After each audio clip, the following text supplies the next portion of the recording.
Drug வந்து ஒரு பெரிய பிரச்சனை ஆச்சு பார்க்குறோம், கிராமங்கள் தோறும் பரவி இருக்கு.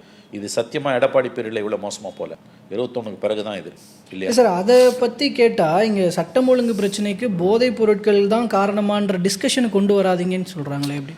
அப்போ அதை பற்றி பேசாதான் உடனே குஜராத்தில் 21,000 கோடி பிடிச்சோம். அங்கே போய் இப்போ என்னங்க ஆர்குமெண்ட் இது? குஜராத்தில் பிடிச்ச போதைப் பொருள் இந்தியா பூரா போகிறதுக்கு ஹோம் க்ரோன் ட்ரக்ஸ் இருக்குது, அது யார் பொறுப்பு? அது குஜராத்தில் பிடிச்சதா காரணம்? பள்ளிகள் அருகில் கிடைக்குதுன்னு நீங்களே சொல்கிறீங்க.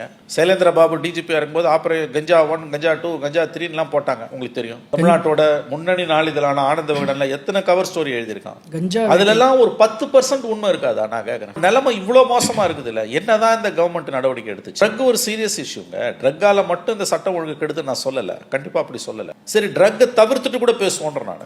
எத்தனை அப்புறம் தலித்துகளுக்கு எதிரான குற்றங்கள், அது எவ்வளோ பெரிய, அதுக்கு வந்து யார் காரணம்?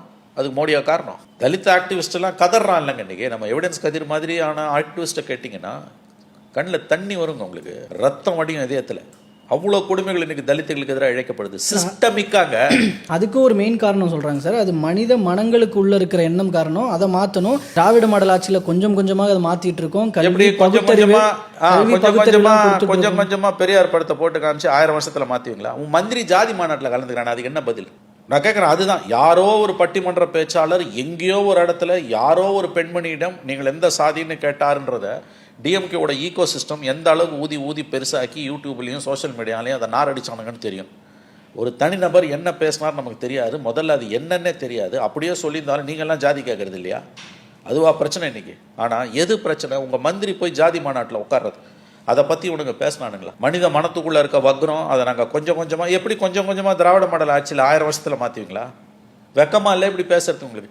நீங்கள் ஜாதி உருவானதுக்கு திமுக காரணம் நம்ம சொல்லலை, சத்தியமாக சொல்லலை. நான் அவ்வளோ தூரம் முட்டாளா? நம்ம இந்த கொடுமைகளை தடுக்கிறதுக்கு நீ என்ன பண்ணன்னு தானே கேட்கணும். சின்ன தூரன்ற 13 வயசு பையனா 17 வயசு பையன் வெட்டுறான். அதுக்கு பிறகு நாங்கள் வந்து பெருசாக சாதிச்சு கீழ்ச்சிடுறோம். நீங்கள் ஜஸ்டிஸ் சந்திர கமிட்டியை போட்டிங்க. அந்த கமிட்டியோட நிபந்தனை ரெக்கமெண்டேஷனை ஒன்றை கூட இன்னைக்கு உங்களால் செயல்படுத்த முடியலைங்க. அப்போ இதை யார் பேசுறது? இதுக்கு 1000 வருஷமா இருக்க ஜாதி காரணமா?